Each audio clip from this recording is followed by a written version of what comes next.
उभया भारती, काशी को आपकी आवश्यकता है। एक आप ही हैं जो अपने भाई को समझा सकती हैं। पूरा काशी कुमारिल भट्ट के इस निर्णय से दुखी है, चिंतित है, असंतुष्ट है, क्रोधित है और लज्जित भी। लोग कह रहे हैं कि कुमारिल भट्ट का अपने धर्म को छोड़कर दूसरे धर्म को अपनाना, जो ईश्वर में विश्वास नहीं करता है, नास्तिकता को मान्यता देने जैसा है।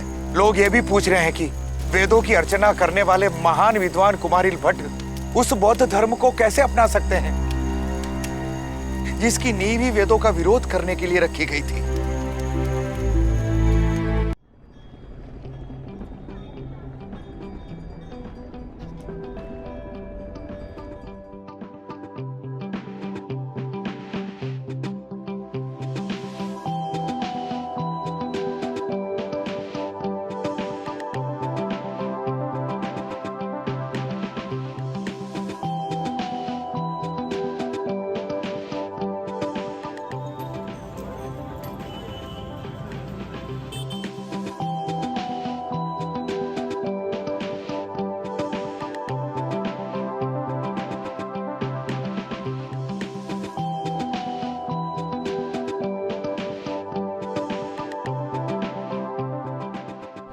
नमस्कार, मैं अशोक व्यास हूँ और जब हम काशी विश्वनाथ जी का स्मरण करते हुए वाराणसी में बैठे हैं तो एम से महादेव जी तो हैं ही हैं, एम से मोदी जी बहुत पूरी दुनिया में छाए हुए हैं और एक श्री एम हमारे एम डॉक्टर साहब। तो आप अमेरिका से भारत वैसे तो देखते ही रहे हैं प्रेम के साथ, पर अभी आपने यहाँ के कुछ $1 बिलियन का इन्वेस्टमेंट किया है और एक नया विजन लेकर आप। मैं भारत से 25 साल से बाहर रह रहा हूँ। 50 की उम्र में मैंने डिसाइड किया था मैं वानप्रस्थ ले लूँ और वो मैंने बाहर किया। उसमें ज़्यादातर समय अमेरिका में बिताया और अमेरिका में भगवान की कृपा रही, सिंगापुर में सब जगह, तो काफ़ी काम भी बढ़ा और मेरा 70% वेल्थ आउटसाइड इंडिया चली गई, 30% यहाँ रह गई। अब मैं उसको रिवर्स कर रहा हूँ क्योंकि भारत में 2 कारणों से हमारे, एक तो भारत डेवलप नेशन बनने जा रहा है और इसलिए यहाँ पे बहुत ज़्यादा ज़रूरत है कि बिज़नेस वाले आके भारत को डेवलप करें।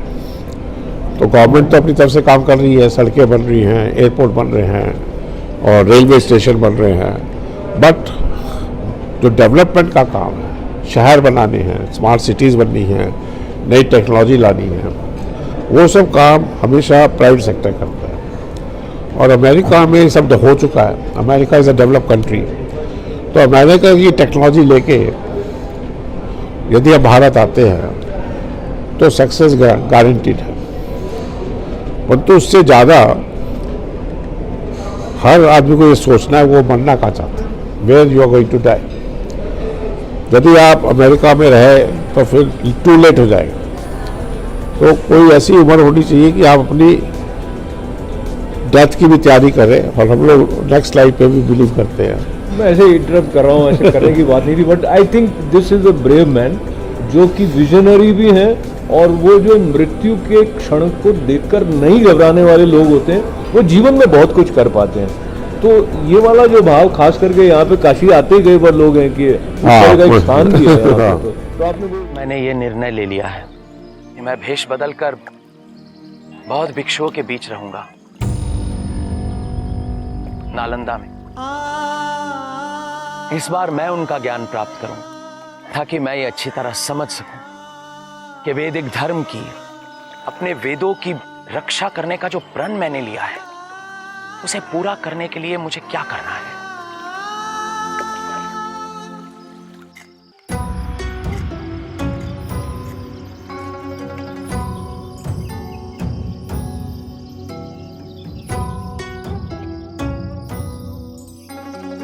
बुद्ध कहते हैं जिसने अपना कर्म अपने स्थूल और अपने सूक्ष्म को समझ लिया उसे पुनर्जन्म की आवश्यकता नहीं है। शरीर और आत्मा 2 अलग वस्तु नहीं है, दोनों नश्वर हैं।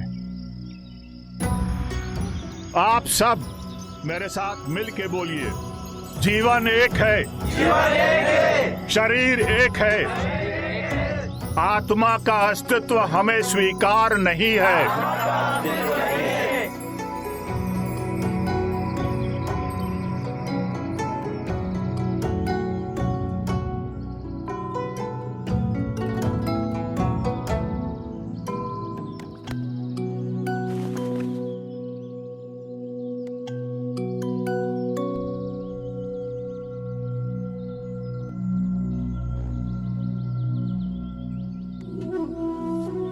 दान, यज्ञ, हवन नहीं, सुकृत, दुष्कृत, कर्मों का फल नहीं, आत्मा का कोई अस्तित्व नहीं। इनके ना होने का कोई प्रमाण है? जिसे आत्मा कहते हैं वो अहम भी हो सकता है। तो जब मैं यहाँ आया तो 2 जनवरी को इसी साल मेरा 75वां जन्म, और मुझे चारों शंकराचार्य एक नई उपाधि दी, राजर्षि, राजा प्लस ऋषि। और उसमें उन्होंने कहा कि आप भारत को सनातन राष्ट्र बनाने के लिए सारी दुनिया को जोड़िए, क्योंकि सनातन राष्ट्र जब बनेगा भारत तो उसकी आइडेंटिटी होगी, उस आइडेंटिटी से लोग जुड़ेंगे कि क्या कैसे इनकी जीने की कला है। तो सनातन राष्ट्र में सबसे बड़ी बात यह है कि आपके 4 आश्रम हैं, ब्रह्मचर्य, गृहस्थ, वानप्रस्थ, संन्यास। आपके 4 पुरुषार्थ हैं, धर्म, अर्थ, काम, मोक्ष। और आप सबसे ज़्यादा आपका पुनर्जन्म है, तो आपकी पास्ट लाइफ भी है और आपकी नेक्स्ट लाइफ भी है। मैं फॉर्चुनेट था कि मुझे कुछ झलकियाँ अपनी पास्ट लाइफ की याद है। अच्छा। और उसमें सबसे बड़ी बात है कि बचपन से मैं अपनी पास्ट लाइफ के कारण कोई भी तरह का फ्रूट नहीं खा सकता, फल नहीं खा सकता। क्या बात रही थी, बता सकते हैं? वो एक कहानी है पूरी। अच्छा। तो उसमें मेरे पिछले जन्म में ऑर्चर्ड थे मेरे फादर के, और हम लोग का बहुत बड़ा व्यापार था फलों का। एट अ पर्टिकुलर टाइम मैं और मेरे फादर पिछले जन्म में कहीं चले गए और वो ट्रिप लंबा हो गया, 3 से 6 महीने का हो गया। तो जब वापस आए तो सारे फल गिर गए थे। अच्छा। और वो सड़ गए थे। अच्छा। तो एक तो बहुत दुर्गंध हो गई थी। तो मेरे फादर बड़े गुस्सा हुए कि तुमने मुझे याद क्यों नहीं दिलाया कि भाई फल गिर जाएंगे, आप तुम्हें ध्यान रखना चाहिए था। तो इसलिए अब इनको साफ तुम करोगे और अकेले करोगे। तो उनको साफ करने में 1 साल लग गया। अच्छा। तो नुकसान तो जो हुआ, वो जो दुर्गंध थी वो मेरे बस गई और उसका इस जन्म में असर हो गया। तो ये जो बात है ये बड़ा सबको ये अचंभा हुआ। हम लोग 11 भाई बहन हैं। हाँ, हाँ। कि ये तो बचपन से ही कुछ नहीं खाता, बोर्डिंग में गए वहाँ भी नहीं खाए। तो ये मेरा एक रेजिस्टेंस रहा फल ना खाने का सोसाइटी में। तो इन अ वे आई चैलेंज एवरीबॉडी, जिससे एक तरफ मेरे अंदर वो शक्ति रही कि मैं चैलेंज कर सकता हूँ। बोर्डिंग में चैलेंज कर दिया। तो ये मेरे साथ एक चीज़ रही कि मेरा पिछला जन्म ने मेरी लाइफ को इफेक्ट किया, तो अगला जन्म भी होने वाला है। उसके बारे में भी पता लग गया क्या? उसके बारे में ये पता है कि जितना आपके इस जन्म के कर्म होंगे, और उसमें सबसे बड़ी चीज़ होती है कि आपकी कितनी गुडविल होती है, लोगों में आपका कितना, आप जो कर्म करते हैं लोग आपको क्या समझते हैं। तो कहते हैं ना, मरते समय पता लगता है कि कितने लोग आपकी डेथ पे आते हैं, उससे पता लगता है कि आपने कैसा जीवन जिया। तो वो मुझे है कि हमारे फादर जब मरे थे तो उनके 1 लाख लोग थे। अच्छा। तो मुझे ये है कि मैं जब जाऊं तो मैं कुछ ऐसे कार्य कर जाऊं कि मेरे पास कम से कम 10 लाख लोग आए। तो वो जो गुडविल पैदा करनी है, तो शंकराचार्य ने कहा कि आप सनातन राष्ट्र बनाइए, आपको ये राजर्षि की उपाधि दे। व्यक्तित्व का लक्षण भी हो सकता है, लेकिन ये अपने आप में इसकी कोई स्वतंत्र परिभाषा नहीं बन सकती। जो है ही नहीं उसे ढूंढना मूर्खता है। तो फिर निर्वाण का लक्ष्य क्या है? दुख से मुक्ति। किंतु निर्वाण प्राप्त करने के लिए इच्छाओं की मुक्ति अनिवार्य है। आपके कथानुसार दुख से निर्वाण ही हमारी यात्रा है, यानी हम जन्मे दुख के साथ और प्राप्त होंगे निर्वाण को। कौन हो तुम? तुम्हारे यहां आने का प्रयोजन क्या है? आया तो मैं यहां सत्य की खोज में था, लेकिन क्या? कोई वस्तु है, कोई ऊर्जा है जो जन्म और मरण के बाहर है। उसे मुक्त होने के लिए मोक्ष या निर्वाण चाहिए। अब सनातन राज बनाने के लिए बहुत चेंजेस चाहिए, लॉ चेंज चाहिए। तो बाहर जो लोग हैं वो धर्म से जुड़े हुए हैं, वोट तो कर नहीं सकते, ना वो डोनेशन दे सकते हैं। क्योंकि डोनेशन देने के लिए आपको इंडियन सिटीजन होना जरूरी है। तो वो मैं वहाँ भी था, मैं तो 40 साल से चाह रहा हूँ कि भारत सनातन राष्ट्र बने, और सरकार भी ऐसी आ रही है कि जितनी इच्छा उस तरफ है। पार्लियामेंट जो बनेगी वो उसकी भी इच्छा होगी, उसके लिए 2/3 मेजॉरिटी चाहिए, both in the upper house and lower house. तो इलेक्शन आ ही रहे हैं, तो मैंने सबसे अपील करनी है जो भी हमारे अमेरिका में लोग हैं कि आप लोग, एक लॉ है कि 2 साल के लिए आफ्टर 7 years लिविंग आउट, वो 180 डेज का लॉ आप पे अप्लाई नहीं करता। You can say stay 360 days, 365 days. तो आप लोग 2 साल का के लिए आइए भारत और अपना बेस तैयार करिए, जिससे कि बड़ी उम्र में फिर आना मुश्किल हो जाता है। तो किसी भी उम्र में आप हो तो एक ऐसा बेस तो हो कि मरने के लिए आपको जगह हो बनारस, कि वहाँ बाहर ना मरें आप। क्योंकि वहाँ यदि मरेंगे तो वहाँ तो देखिए 100 लोग भी इकट्ठा करना मुश्किल है, और वहाँ आप एक फॉरेन लैंड में होंगे तो वो गुडविल नहीं हो सकती। यहाँ पे आपके गांव हैं, शहर हैं, जहाँ के भी आप हैं, तो मैं उसके लिए एक शहर भी बना रहा हूँ, एक नया शहर का मैंने इन्वेस्टमेंट कर रहा हूँ, मोदीपुर करके, दिल्ली से 2 घंटा दूर। अच्छा। तो इसलिए ये जो भारत है ये हमारी पितृभूमि भी है, मातृभूमि भी है, कर्म भूमि भी है, और सबसे बड़ी चीज़ है मोक्ष भूमि भी है। तो इसलिए भारत में आना, आप तो वाराणसी बैठे हैं, ये मोक्ष नगरी कहा जाता है। हाँ, बिल्कुल बिल्कुल। तो मैं आपके माध्यम से ये अपील करना चाहता हूँ कि 2 साल के लिए आप आए, और आप खुद भी आ जाएं। जी व्यास जी, आप इतने साल बाहर रहे हैं, जी। यदि आप यहाँ आएंगे और यहाँ से चैनल के थ्रू एक अपना चैनल शुरू करिए जी, और वहाँ पे लोगों को लाइए, और जो यहाँ आएगा उसको आदर करेंगे, वेलकम करेंगे जी, और उसका आपसे टीवी में इंटरव्यू दिलाएंगे। तो जब लोग आएंगे तो उनको लगेगा कि यहाँ उनको पॉपुलर होंगे, और अमेरिका में भी उसके साथ प्रेरित होकर और लोग आएंगे। तो मैं तो आ चुका हूँ, और मैंने अनाउंस भी कर चुका है, और इकोनॉमिक टाइम्स में सब आर्टिकल आ चुके हैं। 2 तारीख को अनाउंसमेंट किया राजश्री का, हाँ, और 5 तारीख को अनाउंसमेंट किया 5 जनवरी को अपने इन्वेस्टमेंट। वो दोनों फ्रंट पेज न्यूज़ है यहाँ के इकोनॉमिक टाइम्स, वो तो आप दिखा दीजिएगा। तो ये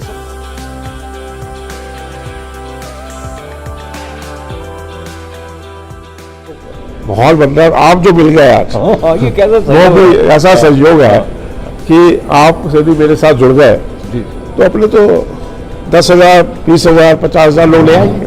बिल्कुल। और जब वो लोग लाएंगे तो उसका श्रेय आपको मिलने वाला है।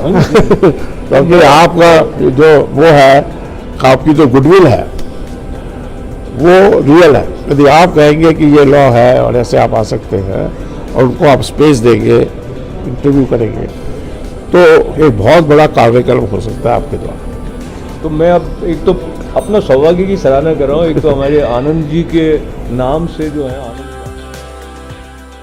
तो मैं अब एक तो अपना सौभाग्य की सराहना कर रहा हूँ, एक तो हमारे आनंद जी के नाम से जो है आनंद बढ़ाने वाले, उनके माध्यम से ये एक सेतु बना, और आपके साथ अनायास ही, मतलब मैं इस बात को इसलिए कहना चाहता हूँ कि एकदम जैसे होता है ना चमत्कार कैसे होते हैं। मैं सड़क पर था, एक बैनर देखा, आनंद जी मोदी जी के वाराणसी में पुणे अभी उम्मीदवार होने के लिए कुछ, तो मैंने उनको संपर्क किया। मुझे नहीं पता था वो यहाँ है, आप यहाँ हैं, और ऐसे मिलने का संयोग हो जाए बहुत ही बड़ी बात है। और पुणे हम जिस बात पर चर्चा कर रहे हैं वो भी, मैं भी ये सोच के आया था कि मुझे आगे के लिए विजन मिले कुछ। तो काशी विश्वनाथ जी ने भी मुझे आपके माध्यम से संकेत किया है। ते ध्यान योगा नुगता अपश्यन देवात्म शक्तिम स्वगुणैर निगूढ़ाम य कारणानि निखिलानितानि कालात्मयुक्तान्यधि तिष्ठत्येकः। आपके परमाणु सिद्धांत के समर्थन में वेद का एक भी मंत्र है तो उससे सभा को अवगत कराएं। मैं इस शास्त्रार्थ में अपनी पराजय स्वीकार कर लूंगा। वेद और श्रुति पर मात्र आपका आधिपत्य नहीं है शंकराचार्य। सम्मान करते हैं हम वेद का, है वेद हमारे लिए प्रमाण है, लेकिन तर्क से अधिक नहीं।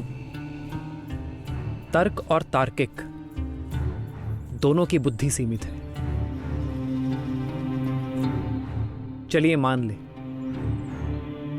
आज इस सभा में सबसे प्रखर बुद्धि वाला अपने तर्क से जीत जाता है, कल उससे भी बड़ा विद्वान आकर अपने तर्कों से उसे पराजित कर देगा, फिर उससे भी बड़ा विद्वान आकर उन सबको अपने तर्कों से खंडित कर देगा। यह तर्क के खंडन की प्रक्रिया हजारों वर्षों तक चलते रहने पर भी किसी निर्णय पर पहुंचना असंभव है। तर्क बुद्धि पर आधारित है, इसलिए अपूर्ण है, और वेद का सिद्धांत असंख्य ऋषियों और योगियों द्वारा अनादिकाल के अनुभव पर आधारित है, और अनुभव से बड़ा तर्क और प्रमाण नहीं हो सकता। श्रुति सिद्ध ब्रह्म एक ही है, और यह बात आप लोग भली भांति जानते हैं। फिर भी आप विभाजन को इतना महत्व क्यों देते हैं? वेद से महान दिखने की इतनी उत्तेजना क्यों है आप में? हमने जगत का रहस्य पा लिया है, हमारे तर्कों से सब कुछ सिद्ध हो चुका है। तुम आप हो ही कौन जो रुक जाइए आचार्य कुमुद, आप ही ने सिखाया है कि शास्त्रार्थ में अहंकार का भाव आने के पश्चात वो लक्ष्यहीन और कुतर्क में परिवर्तित हो जाता है। आज इस सभा में वही हो रहा है। शंकराचार्य के अद्वैत ज्ञान ने मेरा मार्ग स्पष्ट कर दिया है। मैं शारदा पीठ के अपने दायित्व से मुक्ति चाहता हूं ताकि आचार्य शंकर से दीक्षा ले सकूं। स्वर्ण, तुम इनकी छल कपट की बातों में आ गए। हम मगध से सत्य की खोज में आए थे ना, वो सत्य हमारे सामने है और हम झूठे वर्चस्व के लिए उसे ठुकरा रहे हैं। ये जो हमारे सामने खड़े हैं, ये शंकराचार्य ही सर्वज्ञ पीठ पर बैठने के उत्तराधिकारी हैं।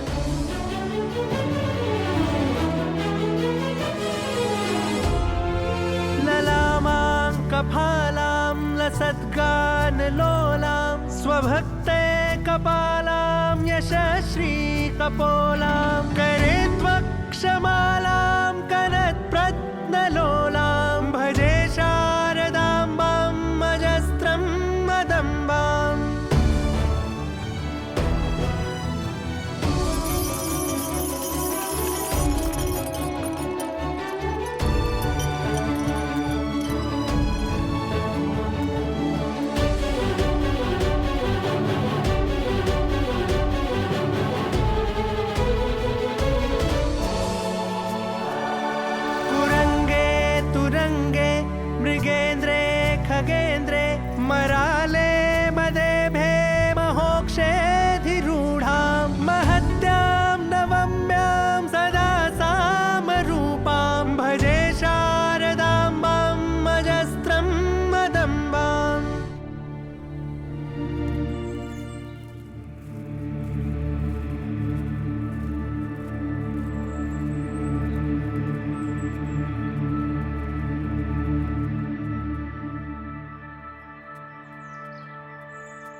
और मैं आपकी उपस्थिति में ये मुझे समानांतर आपके अंदर और जो अमेरिका के एक एंटरप्रेन्योर एलन मस्क का नाम आता है, हाँ। तो विजन के हिसाब से देखा जाए तो जो out of the box thinking real terms में होता है, उस बंदे ने जिस तरह के प्रकल्प दिए वो दिखता है। और अभी जो बात आप करें वो भी मुझे लगता है एकदम out of the box thinking है। जब लोग सोचते हैं अब मैं अपने बूट्स छोड़ने वाला हूँ, तब आप कहते भाई बूट कहाँ छोड़ रहे हो, अभी आप रीबूट हो जाए, रीबूट होते हैं। और जो आपने आनंद जी की बात करी जी, तो आनंद जी मेरे साथ अमेरिका रहे, जी 3-4 ट्रिप साथ किए और अमेरिका में मेरे घर में रहते थे जी जी जी और वहाँ पे भी जाके हमने ये प्रचार किया जी। और ये जो हमारा राजर्षि का शुरू हुआ वो भी आनंद जी के द्वारा वो ये कार्यक्रम शुरू हुआ।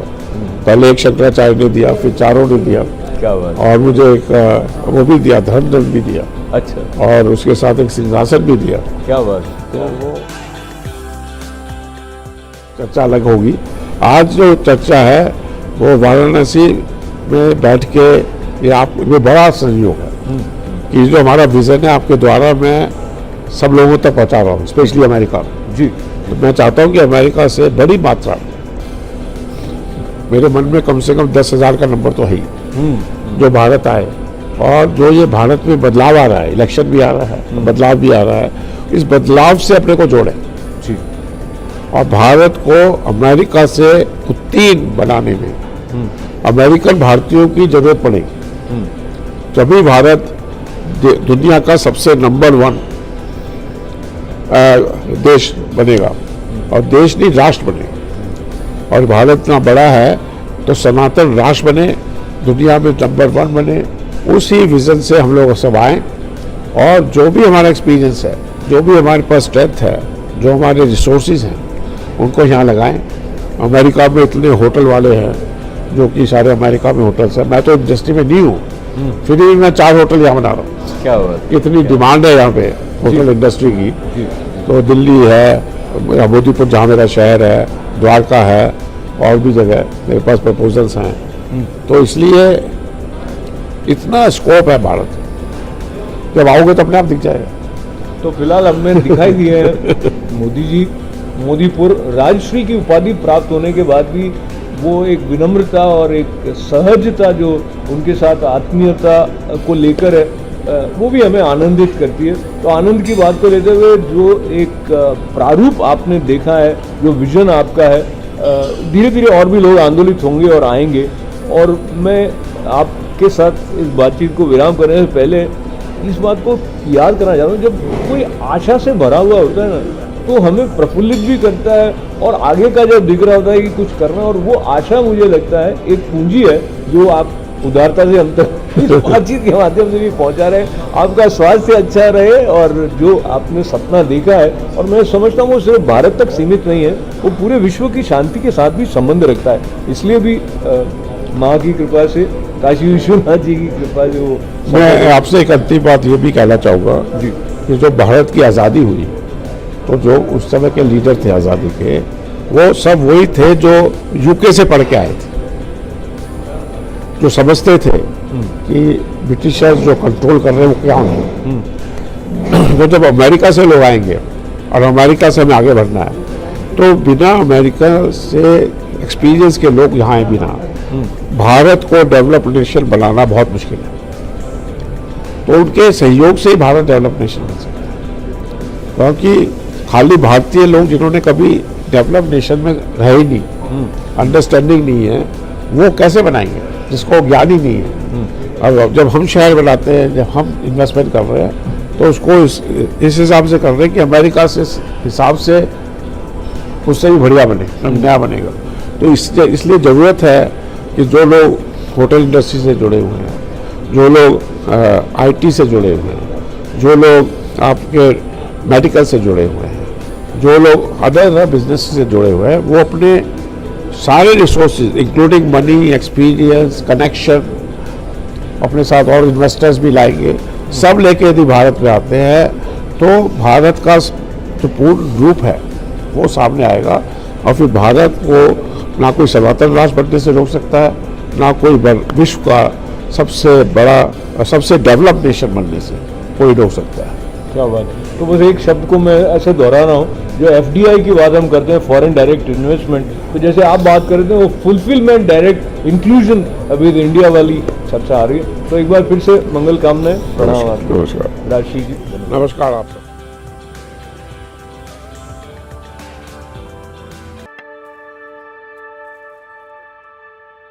शंकर मात्र इस सर्वज्ञ पीठ के अधिकारी नहीं, इन्होंने वेद व्यास बादरायण की वेदांत परंपरा को संपूर्ण भारतवर्ष में पुनर्स्थापित किया है। भारतीय विचार स्थूल भौतिकता से सूक्ष्म ज्ञान की ओर अग्रसर है। चारवाक से प्रारंभ ये यात्रा आज वेदांत पर समाप्त हो रही है। आचार्य शंकर ने हमारे अस्तित्व के मूल कारण और ज्ञान की वैज्ञानिकता को सफलतापूर्वक स्थापित किया है। इसलिए यही इस सर्वज्ञ पीठ पर बैठने के अधिकारी हैं।